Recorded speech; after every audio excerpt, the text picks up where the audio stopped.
प्रक्षेप बनाने के लिए हमें कुछ चीज़ें जो है वो फाइंड आउट करनी पड़ती हैं। तो प्रक्षेप बनाने के लिए, ठीक है, अब बहुत सारे प्रक्षेप हैं, सिलेंड्रिकल प्रोजेक्शन है, जेनिथल प्रोजेक्शन है, और क्या बोलते हैं, cylindrical projection, zenithal projection, conical projection, ये बहुत सारे प्रोजेक्शंस हैं। इनमें बनाने के लिए कुछ चीज़ों की हमें आवश्यकता होती है।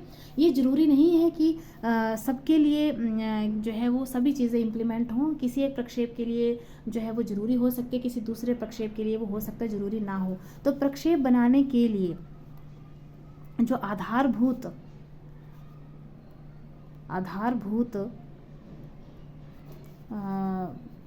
तत्व हैं, जो आधारभूत चीज़ें हैं जो हमें फाइंड आउट करनी है, वो क्या होती है। जैसे कि नंबर 1 है ग्लोब का अर्धव्यास, ठीक है, radius of the globe, radius of the globe number 1। दूसरा जो हमें इसमें चाहिए वो चाहिए भूमध्य रेखा की लंबाई, length of the equator, length of the equator. तीसरा जो ग्रेटिकुलर इंटरवल हमें दिया होता है, ठीक है, लैटिट्यूड के केस में अलग भी हो सकता है, लॉन्गिट्यूड के केस में भी अलग हो सकता है, या हो सकता है लैटिट्यूड और लॉन्गिट्यूड दोनों के लिए जो ग्रेटिकुलर इंटरवल है वो सेम हो। उस ग्रेटिकुलर इंटरवल को हम यूनिट ऑफ मेजरमेंट में बदल सकते हैं, यूनिट ऑफ मेजरमेंट में हम उसको बदल सकते हैं। तो दिस कैन बी डन। तो जो रेडियस ऑफ द ग्लोब होता है उसका फॉर्मूला होता है given scale divided by actual radius of the earth, actual radius of the earth. और जो लेंथ ऑफ इक्वेटर होते हैं उसका फॉर्मूला होता है 2 पाई आर, और ग्रेटिकुलर इंटरवल निकालते हैं 2 pi r into graticular interval जो डिग्री में दिया है डिवाइडेड बाय 360। तो इस तरीके से ये चीज़ें हैं बेसिक जो हमें फाइंड आउट करनी होती है कोई भी प्रक्षेप बनाने के लिए। हो सकता है किसी प्रक्षेप में इसकी आवश्यकता ना हो, ये 2 ही चीज़ें चले, और हो सकता है कि इनमें से हमें किसी एक की ही उसमें आवश्यकता हो, लेकिन हमें ये फाइंड आउट करनी ही पड़ती। तो इस तरीके से अगर ये जो रेडियस ऑफ द ग्लोब है, रेडियस ऑफ द ग्लोब में हम डिसाइड करते हैं, जैसे फॉर एग्जांपल हमें रेडियस जो है वो RF जो है वो हमें 1:32 करोड़ दिया है, ठीक है। तो इसके लिए जो हम एक्चुअल रेडियस लेंगे वो इस तरीके से लेंगे कि उसको डिवाइड करना हमारे लिए आसान हो जाए और वैल्यू जो वो राउंड में आ जाए। जैसे अर्थ का जो एक्चुअल रेडियस होता है, actual radius of the earth जो हम लेते हैं कैलकुलेशन करने के लिए, वो होता है, अगर सेंटीमीटर में देखें तो 64 करोड़ सेंटीमीटर, और अगर इंच में देखें तो 25 crore inches.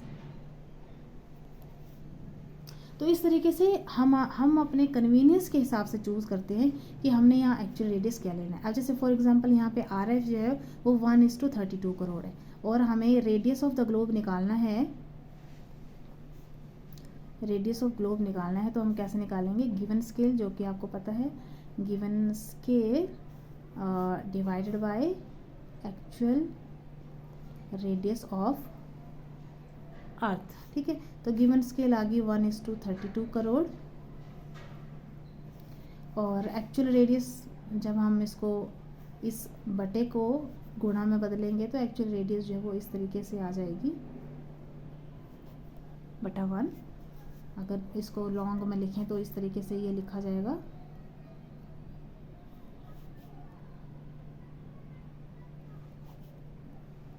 Actual radius of earth जो है वो इस तरीके से लिखी जाएगी।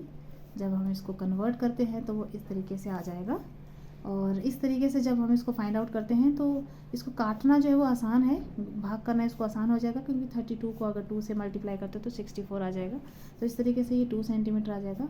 फॉर एग्जांपल इसी तरह से अगर RF हमें 1:25 करोड़ दिया है, 25 करोड़ जो वो हमें दिया है, तो हमारे लिए ईजी होगा कि अगर हम रेडियस ऑफ द अर्थ जो है वो actual radius of the earth जो है वो 25 करोड़ लें, क्योंकि इसको इससे काटना फिर आसान हो जाएगा। इसी तरीके से और भी आप ले सकते हैं, पर वैल्यू आपकी पॉइंट में आ सकती है और वो आपको मेजर करना पड़ेगा पूरा। तो इस तरीके से जैसा RF हो उसके मुताबिक जो है वो चूज़ किया जाता है कि RF अपने किस में लेना है। तो आई होप आप क्लियर क्लियर हो। इसी तरीके से जैसे 2 पाई आर है, अगर लेंथ ऑफ इक्वेटर हमने फाइंड आउट करनी है 2 पाई आर, तो 2 इंटू पाई की वैल्यू 22/7 होती है। आर जो आपका निकला है, जैसे for example radius of the earth जो है, जो रेडियस ऑफ द ग्लोब है वो 2 सेंटीमीटर निकला, तो आप यहाँ पे 2 फीड करोगे और इसको कैलकुलेट करोगे, जो भी इसमें आएगा, जैसे इसका आएगा 12.6 सेंटीमीटर। और इसी तरीके से ग्रेटिकुलर इंटरवल आपको बोला जाता है कि 15 डिग्री का है, तो आपने इसको कैसे फाइंड आउट करना है, जो कि formula 2 pi r into graticular interval divided by 360 है। तो आपने इसको 2 पाई आर जो कि 12.6 निकला इंटू ग्रेटिकुलर इंटरवल 15 और डिवाइडेड बाई 360 करेंगे तो 0.52 सेंटीमीटर, ये आपका आंसर होगा। तो इस तरीके से प्रक्षेप बनाने के लिए ये हमें 3 चीज़ें ज़रूरी चाहिए होती है और इसको इन तरीक़ों से फाइंड आउट किया जाता है। So I hope it is clear to all of you. Thank you for watching.